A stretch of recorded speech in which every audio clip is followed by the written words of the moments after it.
Bien, d'abord, je voudrais moi aussi remercier les organisatrices de ce colloque. D'abord pour avoir choisi un thème particulièrement, disons, difficile et courageux. Et puis aussi pour m'avoir invité, bien sûr, et j'espère ne pas trop décevoir l'auditoire. Et je voudrais aussi vous confesser en commençant un certain embarras qui tient à ce qui m'est apparu comme l'incertitude de mon sujet. Le droit naturel, la discussion qui a eu lieu tout à l'heure a laissé entendre que finalement on ne sait peut-être pas très bien ce que c'est. La culture classique, je confesse que je ne sais pas vraiment ce que c'est. Je ne sais pas si elle a quelque chose à dire sur la famille. Et donc, quant au droit naturel, eh bien, a priori, il semble qu'il n'ait pas grand-chose à dire sur la famille, en tout cas, si on en croit Aristote, puisque Aristote expose que le fondement du droit, c'est la vertu de justice, et la vertu de justice a vocation à se déployer dans nos rapports avec les autres, car la justice est une vertu sociale par essence.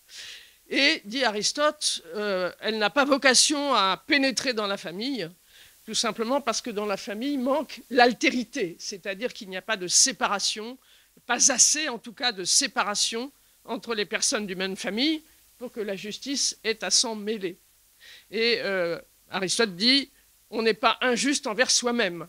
Et donc les membres de ma famille sont en quelque sorte le prolongement de ma personne. Et donc la justice n'a pas à voir avec cela.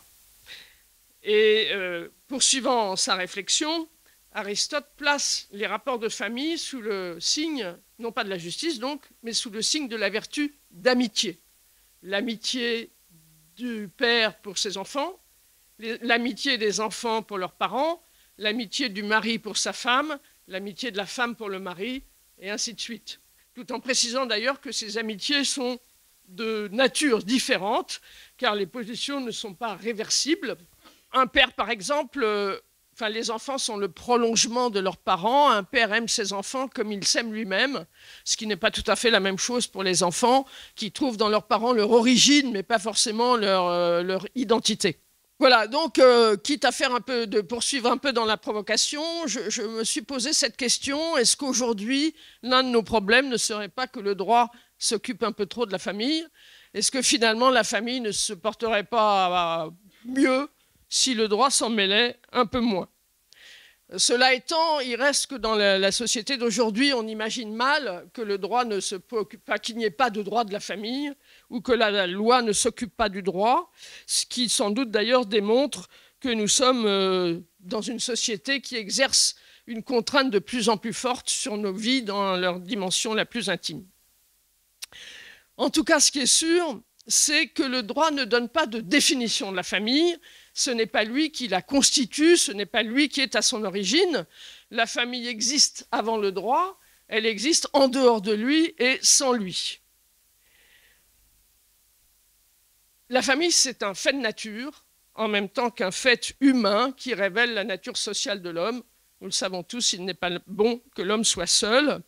Et selon Aristote, encore une fois, la famille, c'est la première forme d'association entre les hommes. C'est, dit-il, l'association naturelle de tous les instants. Et donc, c'est la structure sociale la plus universelle. Alors, une fois qu'on a dit ça, on est bien obligé de constater que si la famille est un fait de nature qu'on rencontre dans toutes les sociétés, sa forme et son organisation, son étendue, diffèrent énormément d'une culture à l'autre. Et finalement, là, on retrouve un peu la dialectique qu'indiquait Pierre Benin tout à l'heure, entre la nature et la culture. Oui, la famille est universelle. Non, elle n'est pas universelle dans la manière dont elle est conçue, organisée, structurée. Je ferai ici un petit écart pour dire qu'il y a une analyse assez reçue par les historiens en général, qui est l'idée d'un rétrécissement constant de la famille à travers l'histoire. Autrement dit, on serait parti de groupes familiaux très élargis, la tribu ou la gens des Romains, qui réunit l'ensemble des personnes reliées par un lien de parenté, descendant tous du même ancêtre, pour venir à l'époque contemporaine, à ce que les juristes ou les sociologues appellent la famille nucléaire. Alors je vous rassure, ça n'a rien à voir avec la bombe ni avec les centrales. C'est simplement que la famille nucléaire, c'est celle qui est réduite à son noyau fondamental, c'est-à-dire le couple et les enfants. Et aujourd'hui, d'ailleurs, on peut voir que le noyau s'est fissuré, ou se fissure assez souvent, et qu'on a des familles monoparentales, et on a même ce que dans la nomenclature de l'INED, on appelle les ménages composés d'une seule personne. Comprenez les célibataires. Voilà, donc la famille, en effet, se réduit considérablement. Cela étant, peut-être que cette vision un peu linéaire peut être remise en cause à partir des travaux d'un auteur un peu provocateur, mais très intéressant, qui est Emmanuel Todd. Emmanuel Todd dit exactement le contraire. Lui, il dit que la famille primitive, c'est le couple, c'est la famille conjugale. Et notamment, alors direz-vous, comment est-ce qu'on le sait? Je crois qu'il s'appuie sur les travaux des archéologues. Dans les sociétés nomades, la famille se réduirait, selon lui, à ce couple conjugal. Et puis, elle s'élargit, elle se complexifie lorsque les sociétés se sédentarisent, avant que la transition urbaine, c'est-à-dire au fond l'exode rural, nous ramène au point de départ, c'est-à-dire ramène vers un rétrécissement sur le noyau fondamental dans les sociétés urbaines d'aujourd'hui. Et selon Emmanuel Todd, cette famille nucléaire, finalement, est la plus dynamique, parce que la pression qui s'exerce sur les jeunes générations est moins forte que dans les familles élargies. Et par conséquent, les sociétés qui sont restées appuyées sur la famille conjugale sont celles qui sont les plus aptes à l'innovation. Et Emmanuel Todd dit que l'Europe occidentale est toujours restée fidèle à ce modèle, ce qui explique son dynamisme et son aptitude à l'innovation. Et il termine par cette formule, là encore un peu provocatrice, en disant « les sociétés les plus avancées aujourd'hui sont finalement les plus archaïques dans leur structure ». Alors, bon, Emmanuel Todd est un provocateur, peut-être aussi y a-t-il un peu d'esprit de système, mais en tout cas, je trouve assez réconfortant de constater à la fois la durabilité dans l'histoire et l'efficacité sociale de la famille conjugale. De toute façon, il me semble qu'il y a aussi quelque chose d'un peu artificiel à vouloir absolument opposer la famille élargie à la famille dite nucléaire, en ce sens qu'au fond, si nous y réfléchissons, et pour le coup, si nous réfléchissons à ce que nous dit notre nature physique, c'est que nous sommes tous nés d'un père et d'une mère, et nous sommes donc insérés à la fois dans la famille et dans la société par l'intermédiaire de notre père et de notre mère, qui nous relie à un groupe familial plus large d'abord, et qui ensuite nous relie à la cité à laquelle nous appartenons.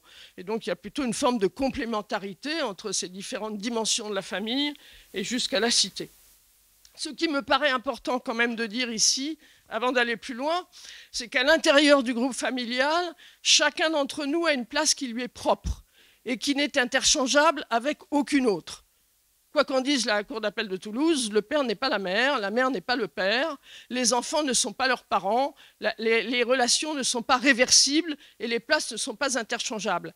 C'est un point important parce que ça signifie que la famille n'est pas une société démocratique et elle n'est pas une société égalitaire.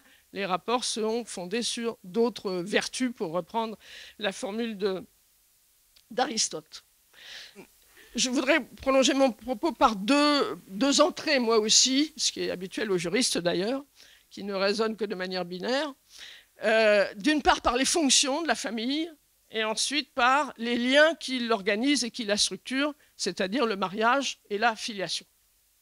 Alors, quelques mots sur ces deux points. Première approche, les fonctions de la famille. Alors, ne reculons pas devant les évidences. La première fonction de la famille, c'est le renouvellement des générations.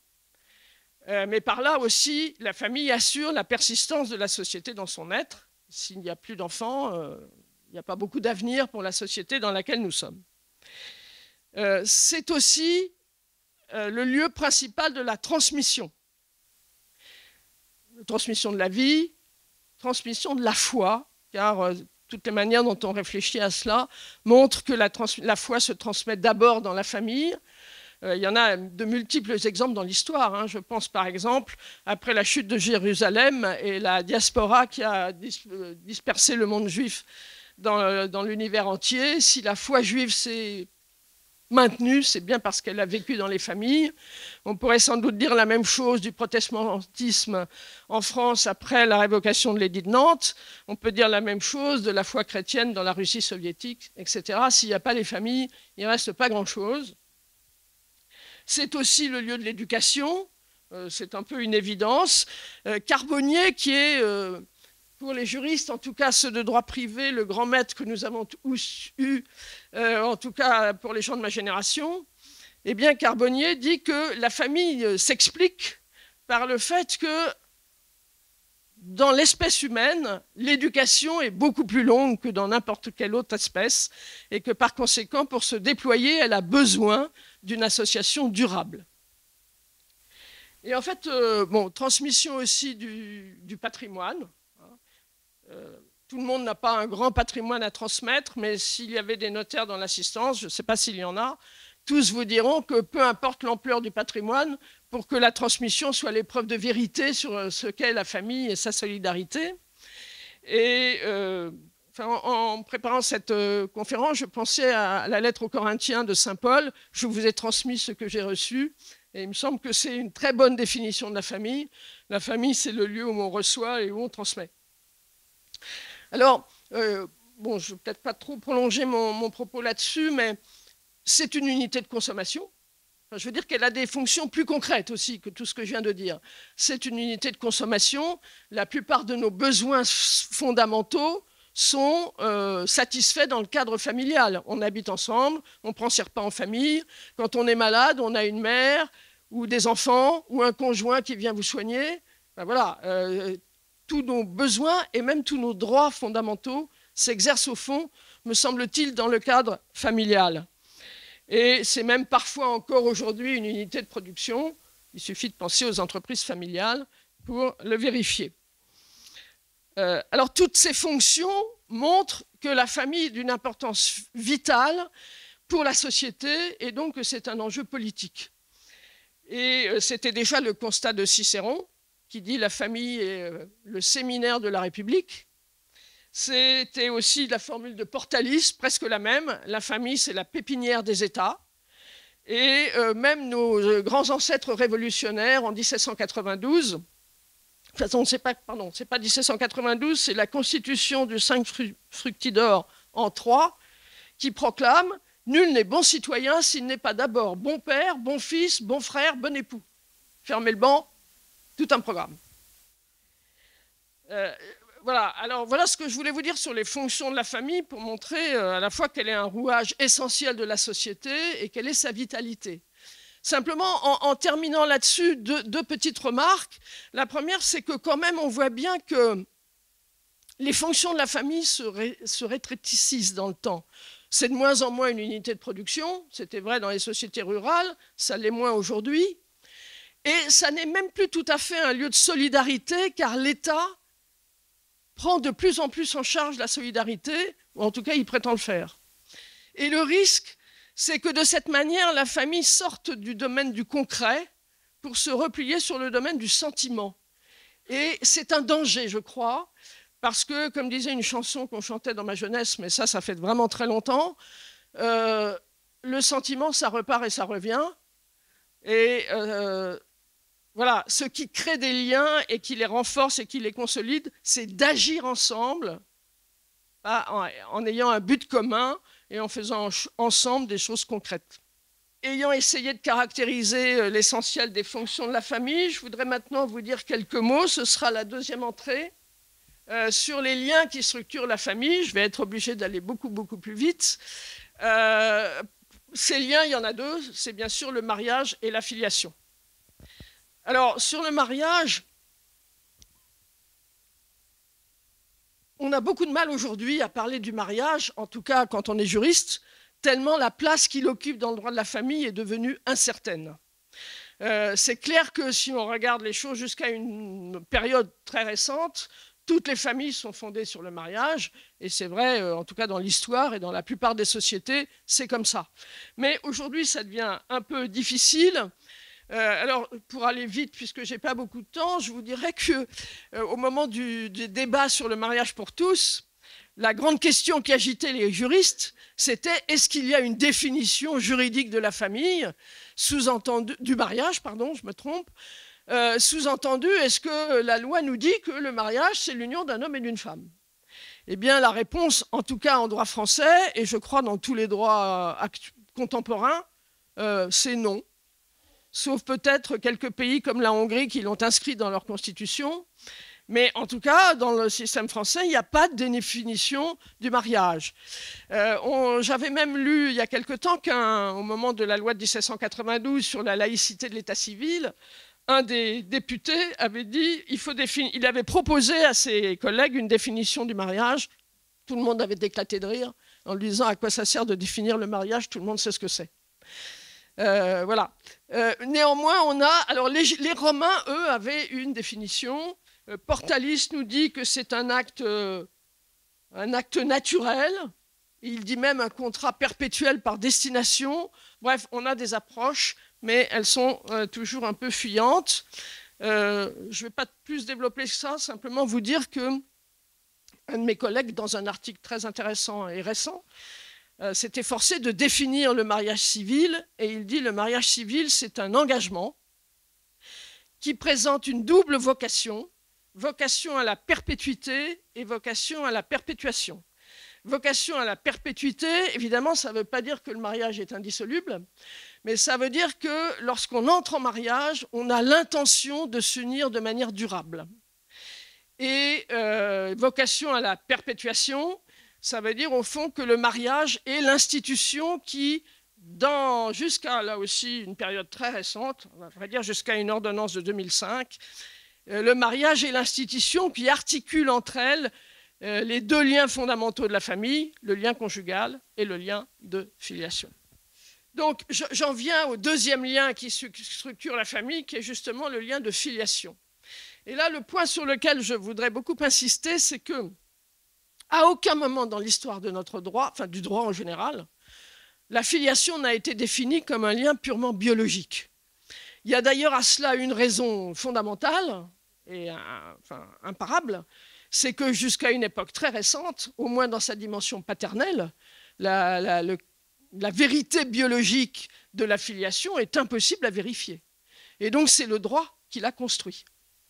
J'ajoute que dans mes lectures, j'ai lu un article très intéressant d'une historienne du droit qui montre que le mot de filiation est un vocable théologique à l'origine. Ce sont les théologiens qui l'ont inventé pour décrire le mystère de la Sainte Trinité. Et les juristes ont emprunté le vocable de filiation aux théologiens. C'est vous dire que le modèle n'est pas forcément un modèle, enfin ça ne nous ramène pas vers l'espèce animale, si l'on peut dire. Et donc, je crois qu'il faut y faire attention. La filiation n'est pas un pur rapport biologique, c'est un lien qui est construit par le droit, qui comporte des éléments volontaires. Il faut que l'enfant soit accepté par sa famille, qui comporte un élément de reconnaissance sociale. L'enfant est intégré dans une famille et reconnu socialement comme tel. Alors, deux observations sur ce point en forme d'avertissement. Le premier, c'est qu'aujourd'hui, la vérité biologique de la filiation, je parle devant un spécialiste, c'est-à-dire, au fond, je porte les gènes de mon père et de ma mère, cette vérité, elle nous est scientifiquement accessible. Et il y a une espèce de fascination pour la science qui me paraît très dangereuse. C'est-à-dire qu'on finit par confondre la filiation juridique avec la vérité, avec son fondement biologique. Et vous savez, la science fascine toujours les esprits, on a l'impression que c'est incontournable et incontestable, mais en fait l'expérience montre que c'est très facilement instrumentable au détriment de l'enfant qui devient l'objet du conflit des adultes. Et il me semble que le point essentiel à retenir, c'est la stabilité du lien de filiation qui doit être privilégié. Et l'autre remarque, il y a toujours eu des filiations artificielles construites par le droit sans support biologique. C'est le cas de l'adoption. Aujourd'hui, il y en a de plus en plus, avec le développement des procréations artificielles, et notamment avec l'ouverture à toutes les femmes de la procréation artificielle, et puis peut-être avec la gestation pour autrui. Or, jusqu'à présent aussi, jusqu'à une époque très récente, là aussi en tout cas jusqu'à 2005, voire même un peu plus tard, le droit a toujours fait en sorte que les filiations artificielles apparaissent comme plausibles au regard d'un schéma naturel. C'est-à-dire que l'enfant est dans une famille avec un père et une mère. L'adoption imite, enfin, le statut de l'enfant adopté est calqué sur celui de l'enfant qui est issu des relations d'un père et d'une mère dans le mariage. Et donc il y a l'idée que la filiation, même constituée par le droit, doit être plausible ou se conformer à un modèle naturel. Ce n'est plus le cas. Aujourd'hui, avec les filiations, avec les techniques de procréation artificielle, on nous parle de parenté d'intention, de projet parental, c'est-à-dire que tout se passe comme si la volonté était capable à elle seule de susciter le lien de filiation.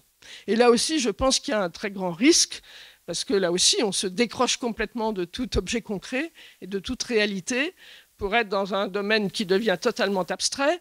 Et le paradoxe, c'est qu'on a aujourd'hui deux systèmes de filiation entièrement différents. Un qui laisse toute la place à la biologie et à rien d'autre, et un autre qui fait abstraction totale de tout rapport biologique. Et c'est assez schizophrène comme vision du droit. Voilà, j'ai terminé et je conclus simplement en disant qu'à mon sens, si le droit voulait protéger la famille, l'objectif principal qu'il devrait se donner, c'est de préserver la stabilité des liens au sein de la famille. Et en soi, c'est un projet suffisamment complexe pour l'occuper.